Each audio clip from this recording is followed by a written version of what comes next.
Good evening, everyone, and Happy New Year. Welcome back to Entrepreneurship 101 and the start of our second half. We are totally delighted today to have Ian Telfer come to speak to us about his entrepreneurial story. I'll just do a little bit about his background, but I just want to say we're delighted to see such a great crowd because Ian is really an inspiration in the Canadian mining industry, having had a hand in creating a series of mining companies now valued at more than $50 million. He's been working in the mining industry both in Canada and internationally for about 30 years. So he brings a tremendous wealth of experience in successes and not so successful companies to all our budding entrepreneurs in the audience. Ian was originally born in Oxford. He grew up in Winnipeg and in Toronto. He spent the last number of years living in Vancouver. So it's great to have Western Canada represented here because I'm actually from Western Canada, so I'm a little biased, but there's a lot of great entrepreneurs out there. He was voted in 2007 Ernst & Young's Western Canada Entrepreneur of the Year. And of his many companies that he's created, the largest is Goldcorp, which I'm sure you've heard of. He's been the chairman of Goldcorp since in 2006 and was the president and CEO of it and the predecessor company of Goldcorp since 2001. He is also the chairman of the World Gold Council. So, and interestingly, you're a trained accountant, so you have to explain sort of how that happened. So he did a BA at University of Toronto and then an MBA at University of Ottawa. And those from, many of you might know that the School of Management in Ottawa bears his name, University of Ottawa. So welcome to Ian Telfer. Sure. Thank you very much. Thank you, Carrie. Yeah, we'll get to the accounting part of it in a minute.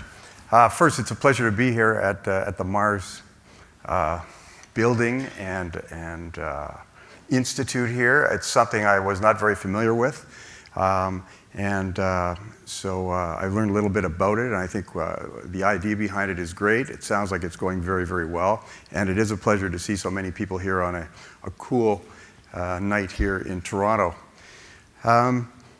I looked at a number of the predecessor speakers, and many of them had slides, and typically in the past I've had slides, and I also have a better picture than that somewhere, but so be it. But if any of you have read Steve Jobs' book or the book about Steve Jobs that came out in the last few months, one of the things he always told all his people was that he didn't want anyone to use PowerPoint.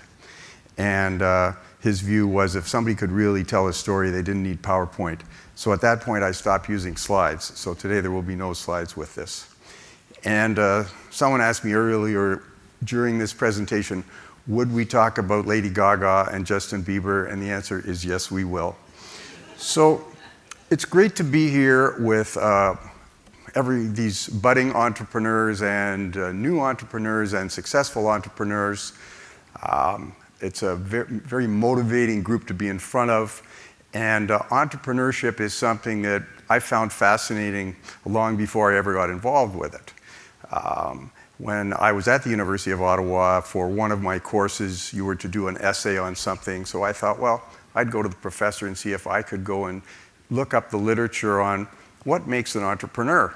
And so I got permission to do that and then went through the library. This was pre-Google and pre-internet, and went through the library, and I couldn't find anything.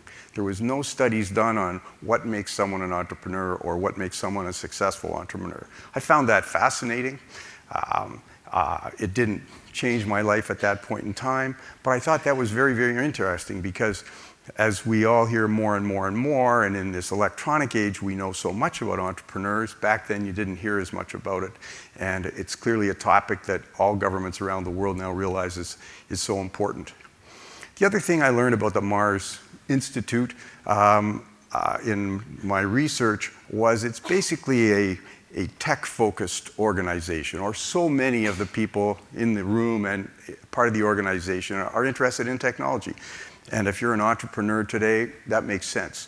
That's where the opportunities are. Those are industries or businesses you can start with limited amounts of capital, and so that makes sense. So of course, I'm sure a couple of people have looked at my background and said, well, you know, what's this mining guy going to come and tell us about when we're mostly interested in technology?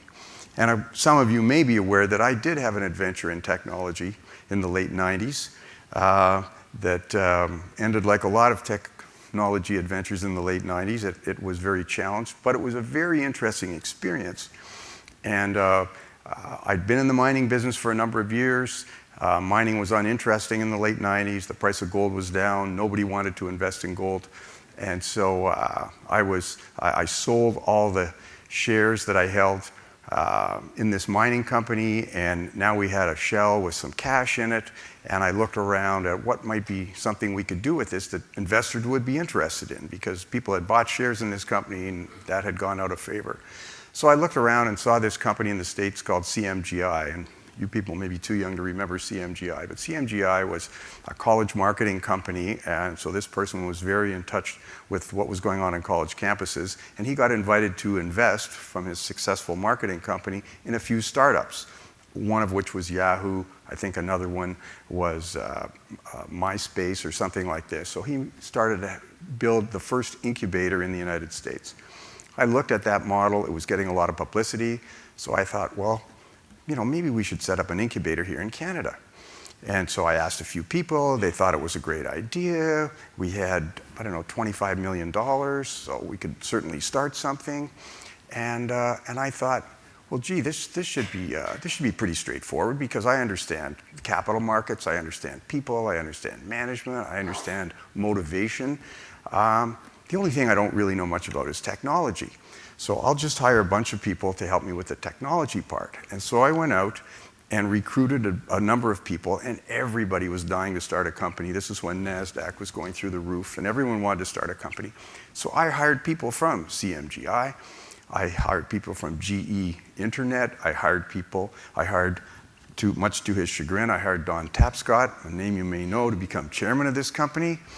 And a fellow named Jim Tobin, who was with Bell Canada's internet division. So we put all these people together. The stock was trading at 6 cents. We made the announcement we were going into the internet business. The stock took off like crazy. Everybody got very, very excited. The value of the company went from, probably $1 million. Ultimately, it got to $1 billion. But of course, like all those bubbles, it came to an end. And therein is one of the first lessons that I learned on this road to being an entrepreneur, is that your management skills aren't nearly as transferable as you think they are. When you're doing something and you're having some success, and you think, well, gee, this over here looks pretty easy, and I've got most of those talents to do that, and you move just a little bit to one side or the other, it never usually ends well. And so just a rule to always remember is things aren't as portable as they look. From then, we went on to found Goldcorp. And the Goldcorp story started in the fall of 2001, and we actually made the first acquisition of a gold mine in the spring of 2002. So it's just about 10 years. And at that time when we started, we had 6 employees, and the company was worth $10 million. And we now have 16,000 employees, and the company's worth $40 billion. It's the second largest gold mining company in the world. Our dividends are $10 million a week now. We give $25 million a year to charity. And it's created an environment for so many people to have so much success and for their careers to really develop. The company's been chosen the top 10 companies in Canada, the fastest growing company, one of the best places to work, all these kinds of wonderful things. And so it's been an unbelievable experience. But, if I was sitting in the audience out there looking at some guy up there chattering away about how he did this or how he did that, what would be on my mind would be, yeah, okay, that's fine, but how do I get from A to B? Okay? So let's call that A, and let's call this B. So you're sitting there thinking, all right, okay, why don't you just tell me, how do I get from there to there? So let's talk about that. So I'll first tell a little bit of my background and how it all sort of came about for me, and then some of the lessons that I learned along the way. I grew up here in Toronto, went to Downsview Collegiate, I went to the University of Toronto. I got a degree in that job-creating field of political science, and then left there and had a series of jobs in sales. And they were interesting jobs, but I wasn't a great salesman, and I wasn't going anywhere. And when people ask me, what was your motivation to try to change your life and to try to do something? For me, it was, I hated being broke. I just hated it. Some people want to prove something, some people want fame, some people, we all would like fortune, but for me, I just didn't like being poor. So I decided, okay, I've got to change my life. And the resume I had and the degree I had and the marks that I had weren't going to change that. So I thought, well, I've got to go back to school. So I figured I'd do an MBA, like many of you have probably done or are doing or will do, and applied to all the MBA schools, and I couldn't get in. And so then one day, near the end of August, I got a call from the University of Ottawa, and they said, are you still interested in coming to the school? And I said, yes. And they said, well, somebody decided not to show up, so we have an opening, and so here's your opportunity. Come in and we'll interview you, and et cetera, et cetera. So I got into the school, and I managed to get out of the school. I then still wasn't sure what I wanted to do. Then I became a chartered accountant. For all you chartered accountants out there, so there's hope for everyone. And I stayed with that for a while, but again, that wasn't something I was, particularly talented at. And one day I got a call from someone asking me if I wanted to come and work for a mining company. And at that point in my life, like again, many young people, when things are just starting to move, as long as it paid more, you were interested. And it did pay more, and I was interested. And the lesson I would take from that type of experience is return all calls. If somebody calls you, return the call. You never know what might happen at the other end of the call, even if you don't know what it's going to be. From Hud Bay, I then was offered a job to go into a very junior mining company. And now this was very, very risky. This was a real startup. They had no money. They just had an idea, and something like some of the ideas you people have. They had an idea that there was gold in parts of Brazil, so they were going to form a company and raise money, et cetera, et cetera, et cetera. So I'm looking at this. I've done a little bit of sales. I've done a bit of accounting. I've worked for a big company. And pushing on those doors weren't really opening for me. So I thought, maybe I'll push on another door. So I joined the junior mining company. And the lesson there is, if you want reward, there must be risk. I know we would all like reward without risk. Let me tell you, it doesn't work like that. You're going to have to take a chance. And so that was the risk I took going from the big company to the small company. And so it was interesting. So now I joined this small company. And very early on, I could see what was going on. The way these junior companies work and the way startups work is you've got to convince somebody to invest in you, and you've got to make presentations, and you use a lot of PowerPoint to try to raise money. But what I noticed in the junior mining sector is the people that were selling didn't know anything about accounting, and the people that were accounting didn't know anything about sales. And I knew a little bit about both. And so that turned out to be, for me, the door that opened. That was the door that opened. I was okay at this. I could talk to investors. I could talk on the sales side. I could talk on the accounting side. And the other thing I learned as part of that process was, if you are trying to convince someone to back you or invest in you or support you, you've got to get them excited. And you, of course, yourself have to be excited. And one of the mistakes people make, especially financial people, people with MBAs, accounting people, legal people, they think that, well, I'm this excited about this idea, and I'm trying to get this investor this excited about this idea. So they go in and they make the pitch at this level, and they're always disappointed. They only get the investor to about here. And what I learned a long time ago, if you want to get the investor to here, you've got to be there. And don't ever forget it. One of the truisms is that everybody thinks they're a better salesman than they are. Everybody goes to the meeting, comes out of the meeting, how'd it go? Fantastic. They loved us. It's terrific. And then, of course, the result comes, and it didn't quite go the way you planned. So just always keep that in mind. You maybe think you're going over the top, but if you want somebody this excited, you've got to get that excited. So I worked in the junior mining business for 10 years. I had a fair bit of success. I did a lot of joint ventures with a lot of major mining companies. I traveled the world. I saw lots of things. And one of the things, I learned a couple of things as part of that process. I learned that you should always try to be a good partner, because the best references you're going to get going forward for other people to support you or work with you or finance you is what is your relationship like with your last partner? And if you run into anybody who's not speaking to any other former partners, they're probably not going to be that good a partner for you. And just at this point, we'll talk about Steve Jobs, who was probably the worst partner anybody ever had. If you haven't read his book, you should read his book. It's a fascinating book, but he is so exceptional. He could treat people like that and treat partners like that and treat other companies like that and still make it all work. Believe me, the rest of us can't do that. And you should always keep that in mind and try to be the best partner that you can. I continued with my mining adventure. I got involved in Papua New Guinea. I built a company down there. But then I borrowed as much money as the banks would lend us. And that put us in huge trouble. And then the price of gold went down, and the value of the assets went down, and we owed all this money to the bank.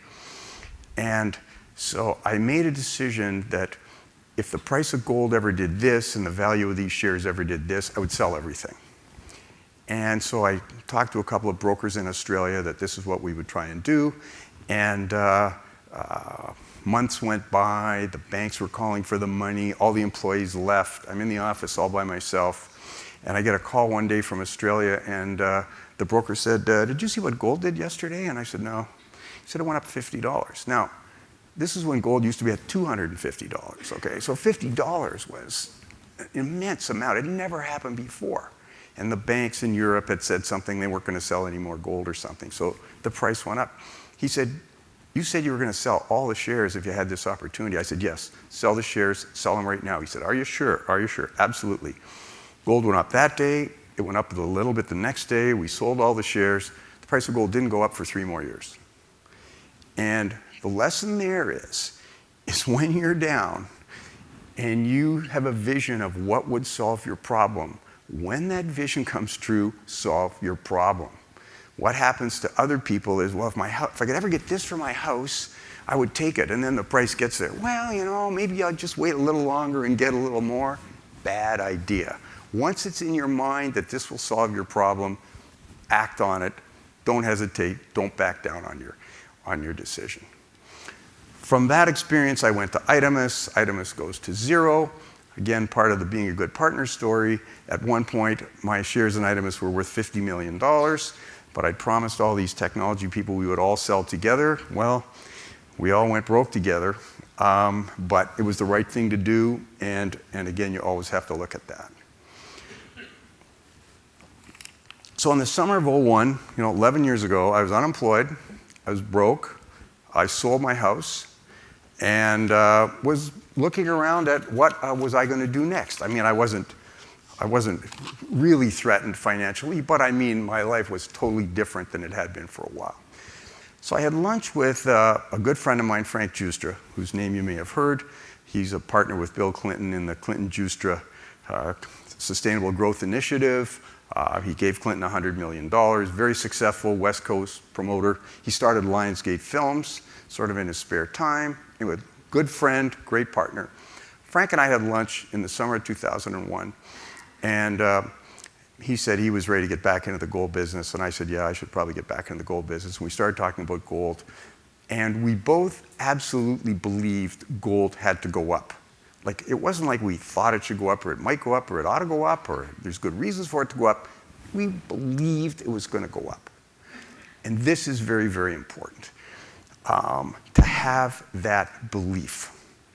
So I'll digress for a minute. So in this career I've had, I've worked with Rob McEwen, whose name's on one of the buildings next door here. I've worked with Robert Friedland, who's a very successful, unbelievably successful mining investor and promoter in Canada, Frank Giustra, who I mentioned, and a fellow in Brazil named Ike Batista. Happened to work with these 4 people. If you asked anyone in the mining industry who are the top 5 mining entrepreneurs in the last 20 years, 4 of them would make the list. And just totally by fluke, I just happened to have worked with all of them. So I got to look at them. I got to watch them. And what makes them different from you and I? Because I do see myself as one of you, not one of them. And the difference is belief. These people believe things so deeply and so intensely that they can see no flaws. They can never see anything going wrong. And that is the reason for their success. So for this 5 years from 2001 to 2006 or 7, when we were building what turned into Goldcorp, I had that belief. I absolutely had that belief. I knew gold was going up. And lots of people are telling you, no, it's not. What about this? What about that? You guys always say it's going up. But I believed it was going to go up. And so for 5 years, I felt like Frank Juster or Rob McEwen or Ike Batista or Robert Friedland. And when you have that belief, and you can have it in your own technology, in your startup or your company or your idea, whatever it is, when you have that absolute belief, it makes all your decisions so easy.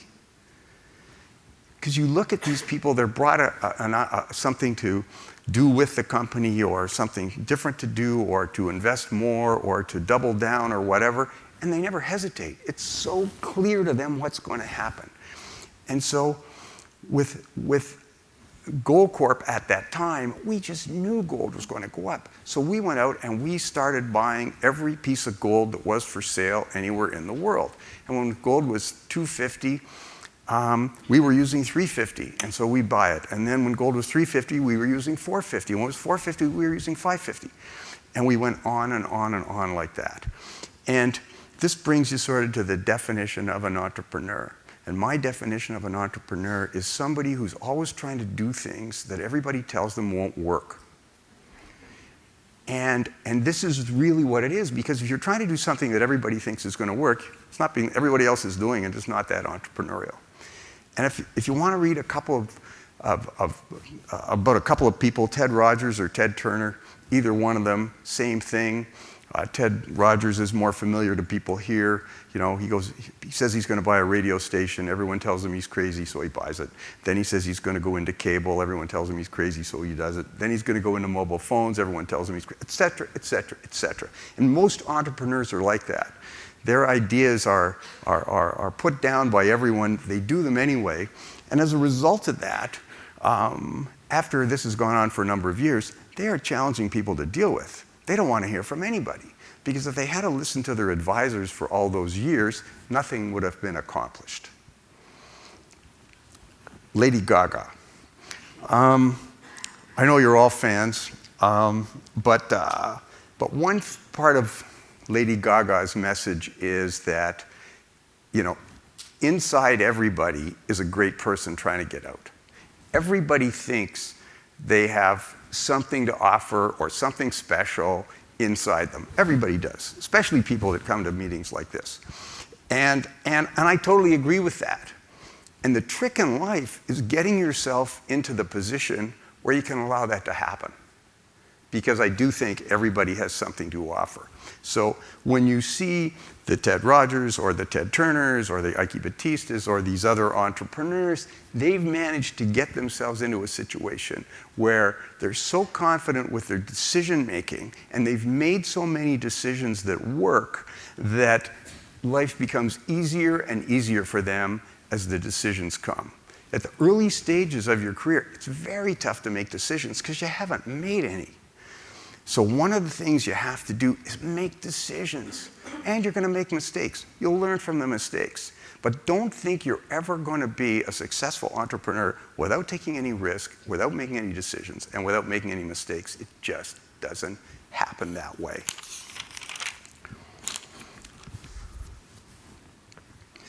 So while we're building the company, again, it was a great time in the mining business. It was a great time in my life. But we are doing acquisitions, we're doing mergers, we're doing takeovers, we're having shareholder votes, we're raising money all the time, I'm traveling around, but the price of gold just kept going up, up, up like this, which, you know, kept the wind in our sails and kept it all moving forward. And every single one of these activities came this close to failing.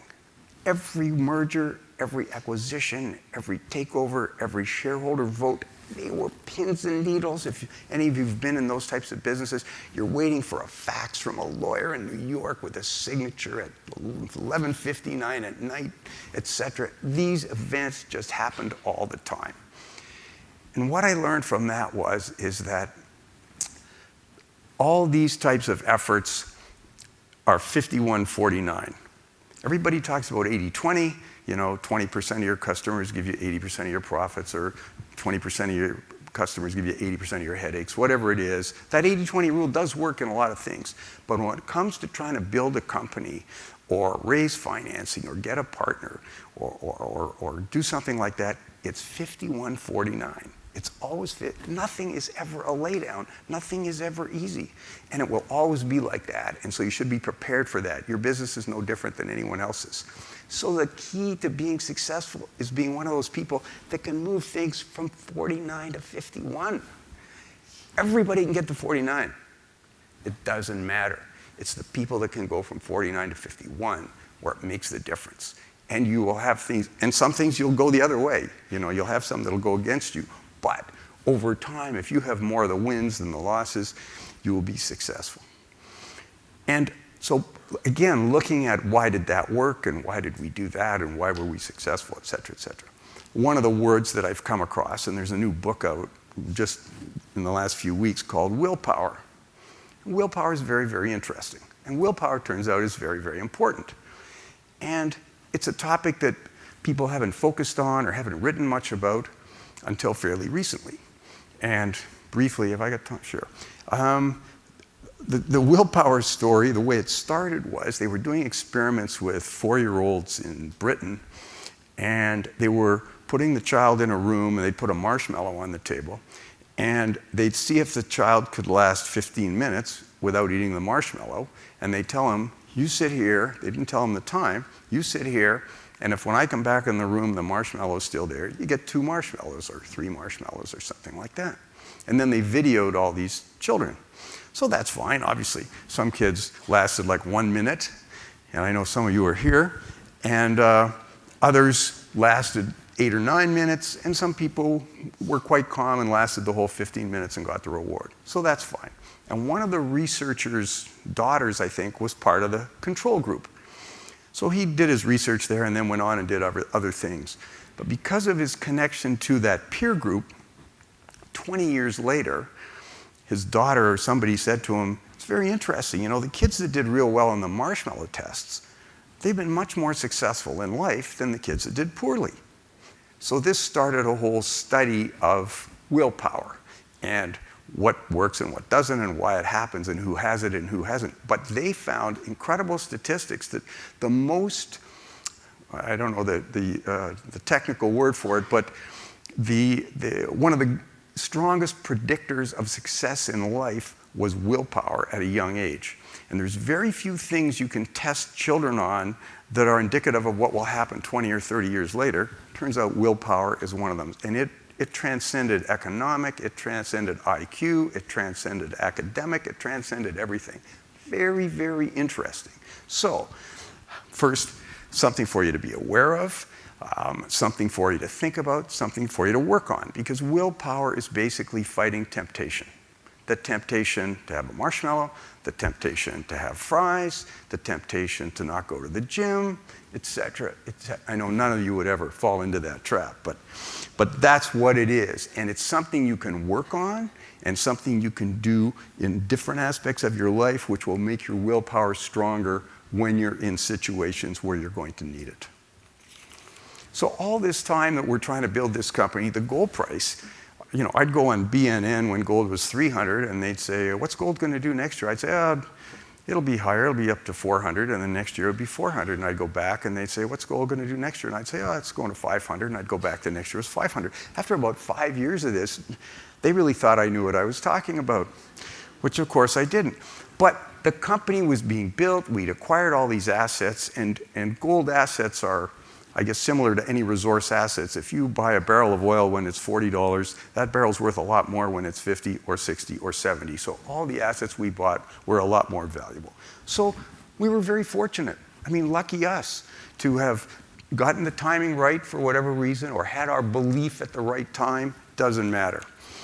But of course, other people would say, oh yeah, well, those guys were just lucky. They just happened to do this at a time when gold was going up. And that's true. But let's talk about luck. Everybody gets good luck, and everybody gets bad luck. And my observation of the difference in the success of people is how they react to it and how quickly they react to it. And the ones that are successful are the ones that they're moving along with their business plan and they're trying to do this and that, and they get a little signal over here that part of their project or part of their offering is getting a lot more attention than the rest. The really capable ones jump on that immediately, double down on that, forget the things that aren't working, and focus on what seems to be getting the traction.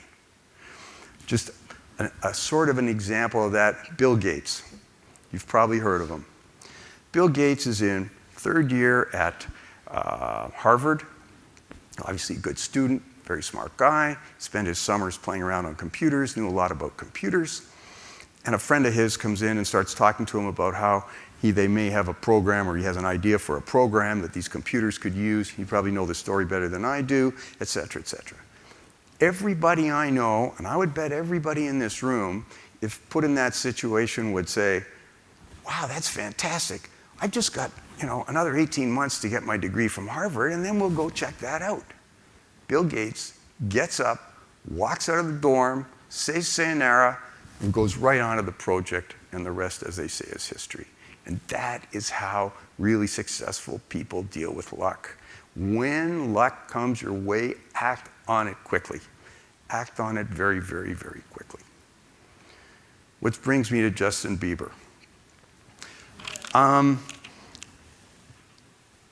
As you've all read, the world is now got 7 billion people.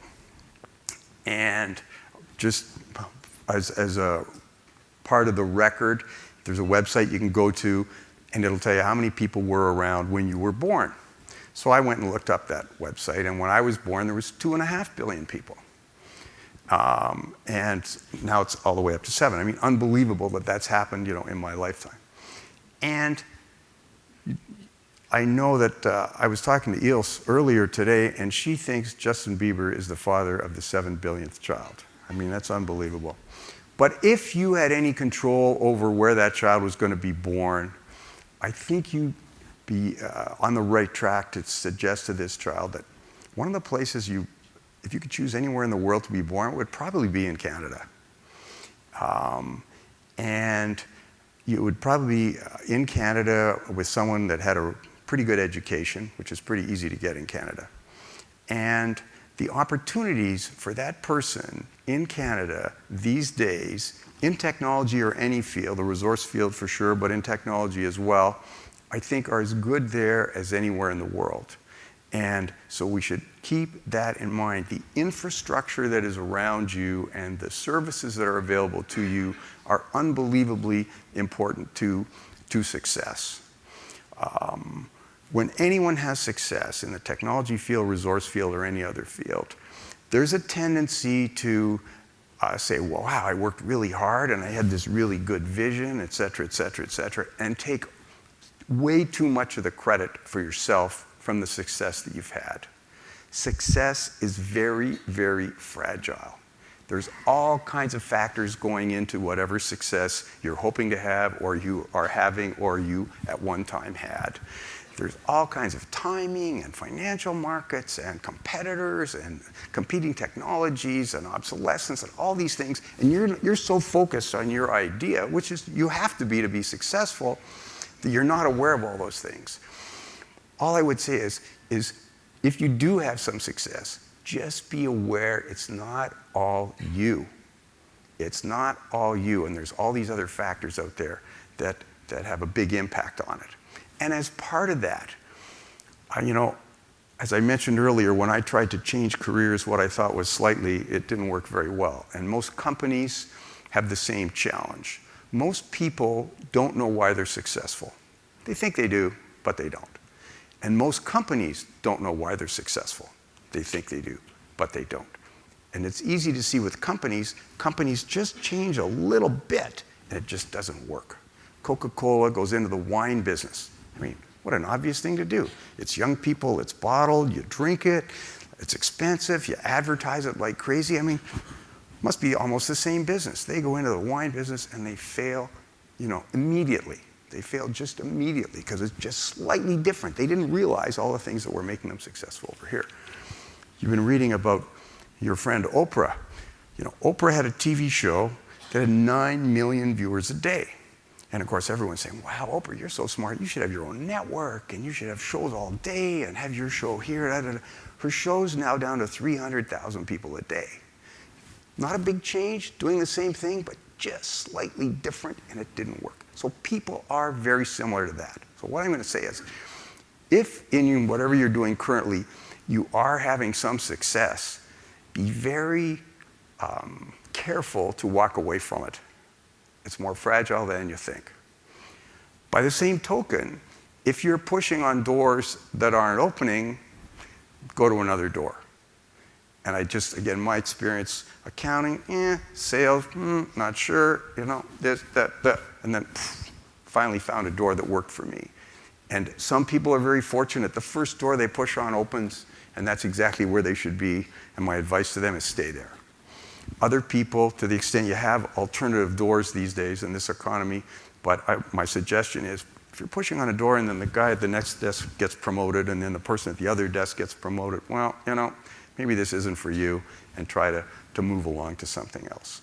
So don't mess with success, and don't push on closed doors. That would be my sort of bits advice. Going forward, I would just say, one of the things I'm a big believer in is visualization. Again, I recommend reading those kinds of books, self-help books, motivational books, stories of other entrepreneurs, people that have been successful in your business and other businesses. I find them very energizing, and I would recommend them to anyone. But when you're visualizing, the mistake people make in visualization is they try to visualize the path.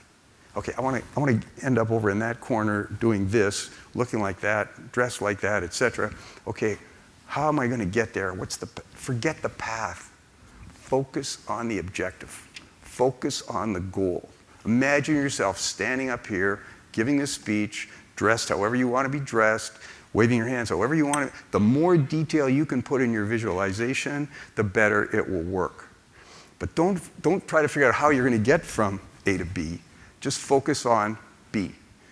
And then all your actions, that's what visualization is, you start to think about that every day, and your actions, the way you act, the way you dress, the way you talk, the way you eat, the way you do everything, will start to fall into place to give you a chance to get where you want to go. The last thing I'd say is read, observe, be very conscious of when luck might be lurking around and in the room, or available to you to take advantage of. And the one they always say, spend your time with people who are doing things you want to do, spend your time with successful people, spend your time with interesting people, spend your time with people that can impart to you some of the skills or some of the attitudes that you think might be helpful to you going forward.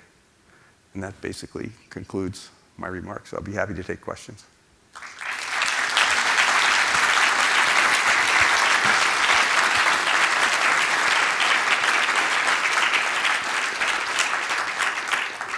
Thanks, Ian. If anyone has any questions, please go to the mic. I think we have got one in the back to start with. Hi there. I want to ask you to expand a little bit on what you consider to be the power of belief. You mentioned that quite a bit through what you were talking about. And as people go forward and make business plans and expect, and you expect to give people numbers and projections and things like that.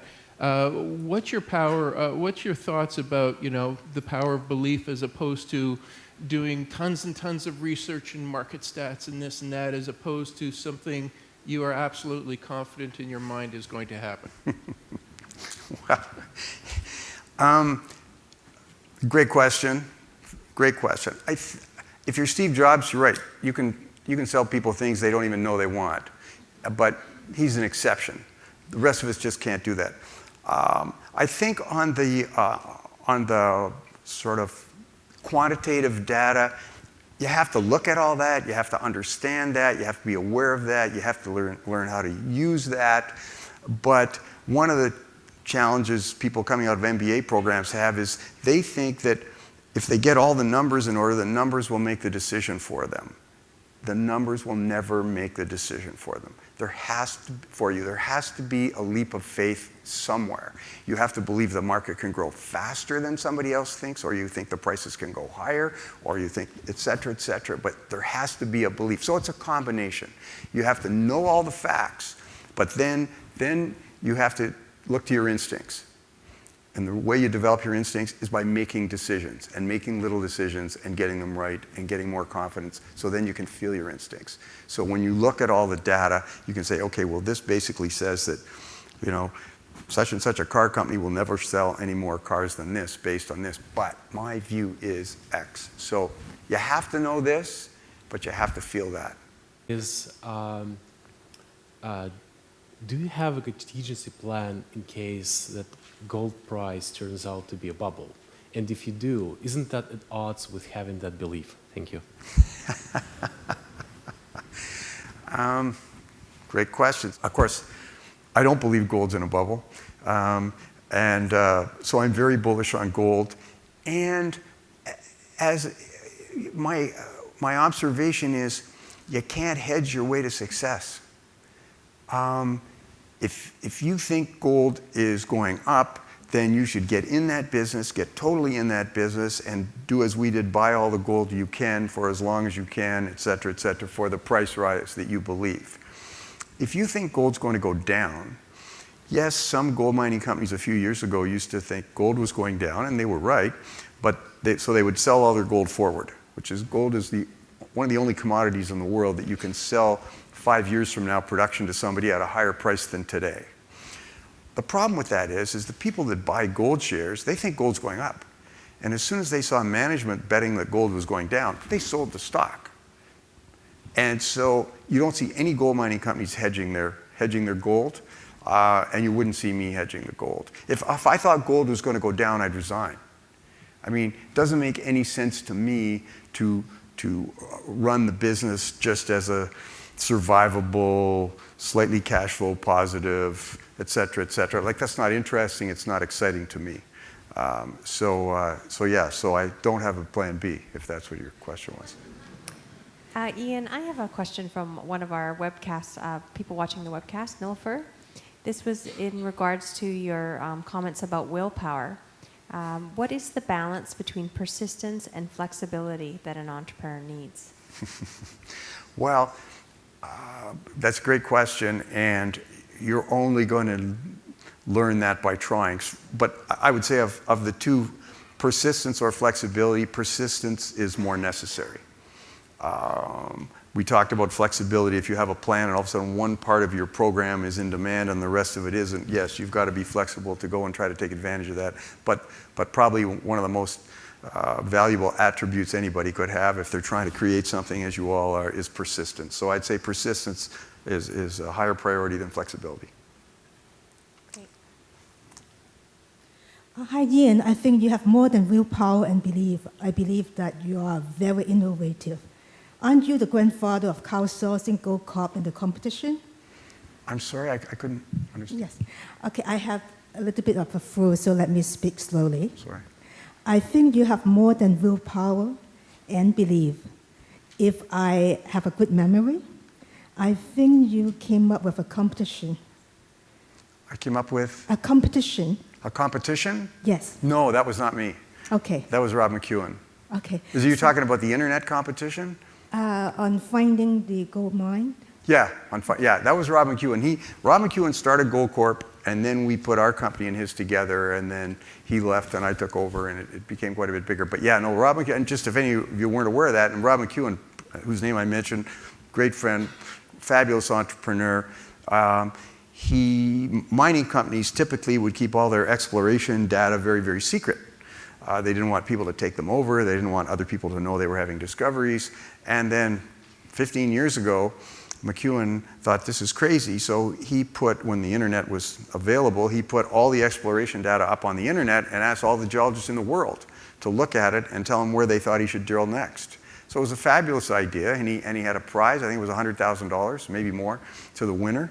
And he got some very free geological advice, obviously, and very good geological advice as to how we should continue drilling and look for more gold at the mine. So yeah, that was Goldcorp, but it wasn't me. So even that, let me ask you my question. So how can we use innovative ideas in order to live for our belief and our willpower? Well, I mean, all I can really pass on is the need for the belief and the need for the willpower as far as coming up with the ideas or the products or the apps or whatever it is people are looking for. I mean, I have to leave that to you. As I said, the only thing I seem to know anything about and have had any success at has been the gold mining. When I tried to go into your business, I didn't work very well. So again, I think you have to observe. You have to, what services do you want? What things do you think are missing? And then you, as I say, you've got to get yourself this excited about it if you have a chance of ever convincing other people to invest in it or develop it. That's great. Thank you. Okay. I think one of the interesting things that I learned about you when I was researching is that you actually made a scholarship at the University of Ottawa's Business School for the student with the lowest entry grade. Does that still exist? Yeah. They basically... That's awesome. Jeez. That's the negative part of the internet. People can find out everything.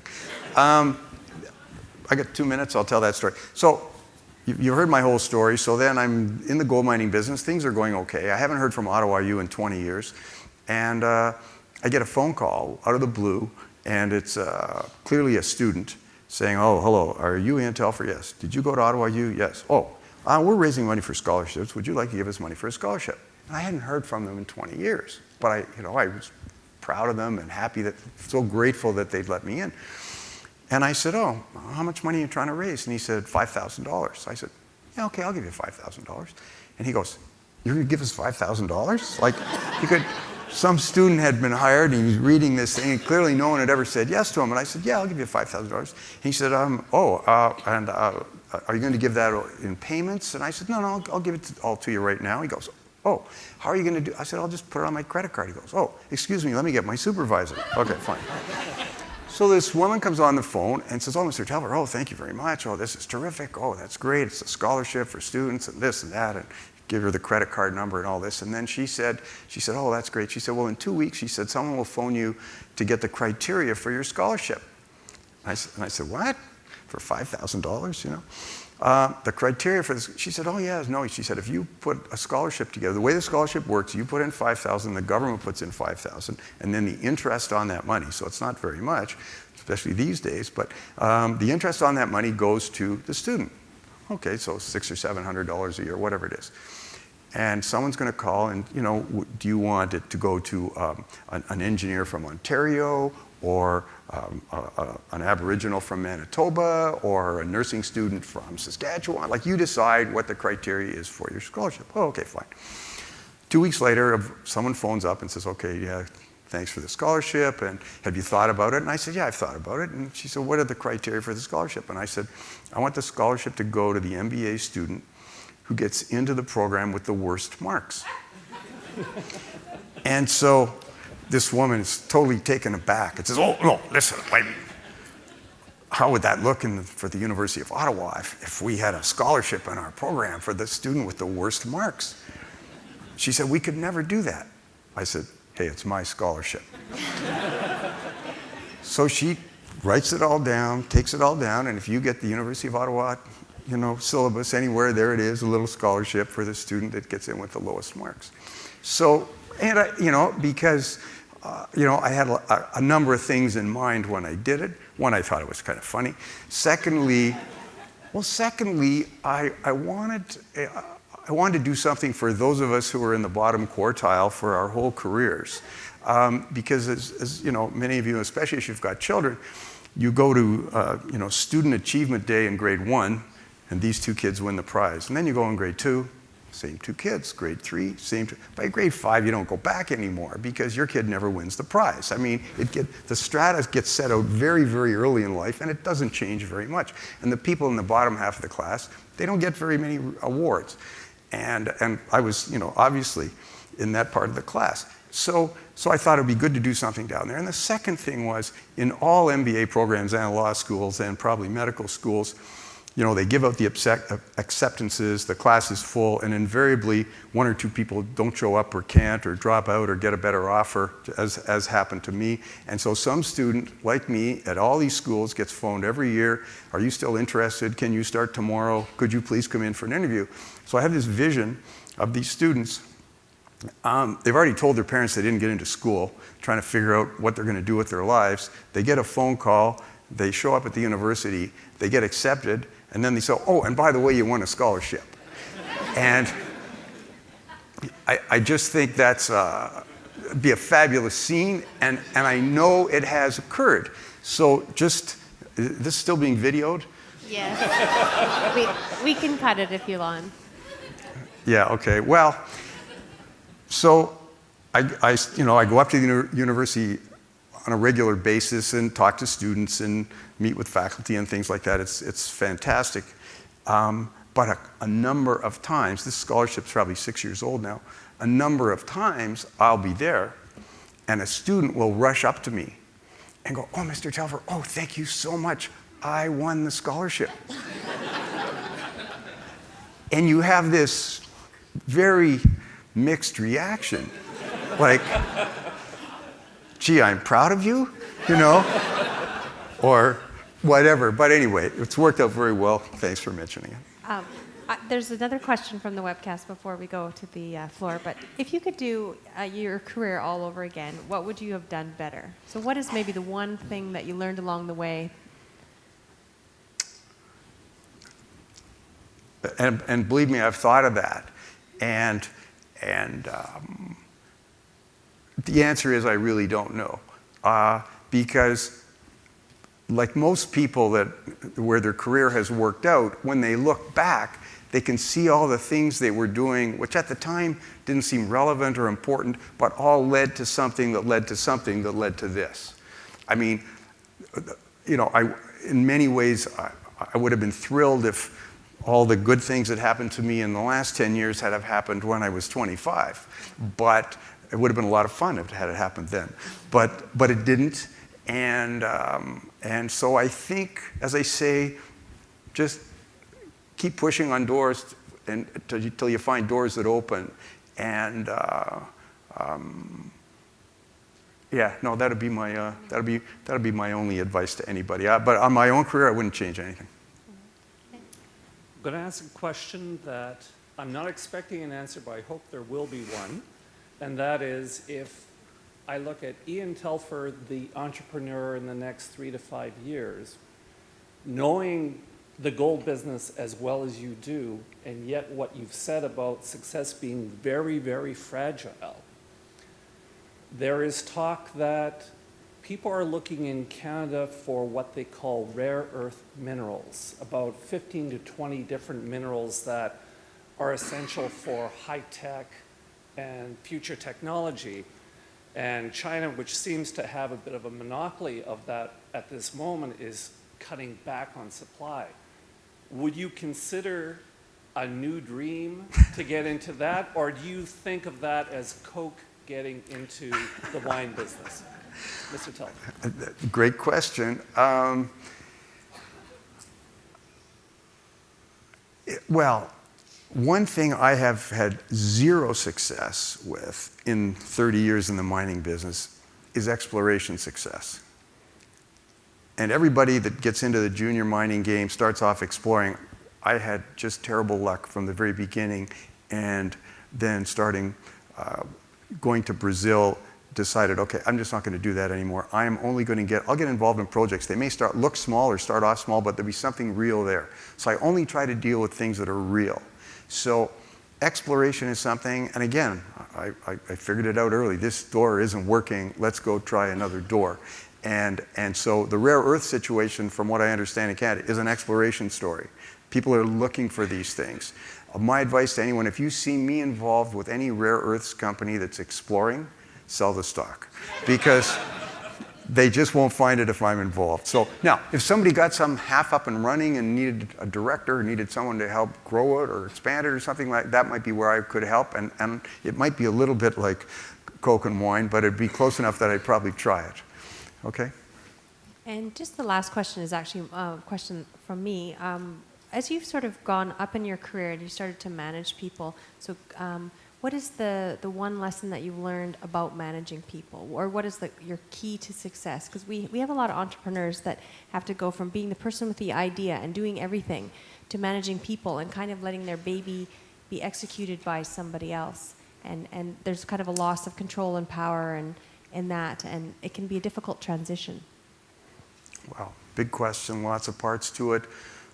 Very briefly, when I went to Brazil and we were going to build this company, I talked to the local employees that we had, one or two, and I said, okay, we should get a headhunter in here and let's find the best CFO and the best COO and the best exploration. They said, whoa, wait a second.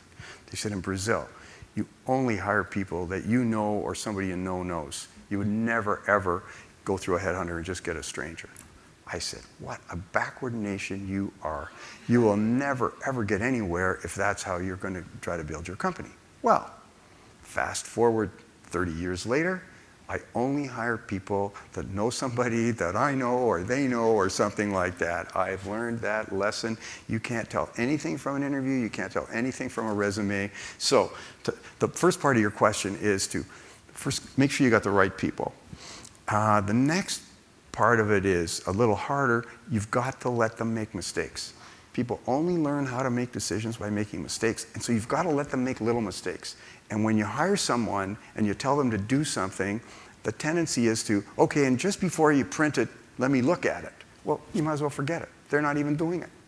You've got to let them do it themselves, and you've got to be able to live with a few mistakes. You don't want to crater the company, but so be very, very tough on selection to get the right people, and then give them tasks that they really do completely on their own. Because if someone thinks there's going to be another proofreader, they don't proofread it. But if they think they're the last one, then they read it. And so those would be my two sort of criteria for when you're trying to pass on responsibility and give it to other people. Well, Okay. thank you very much for your awesome speech. That was totally inspirational. Thank you.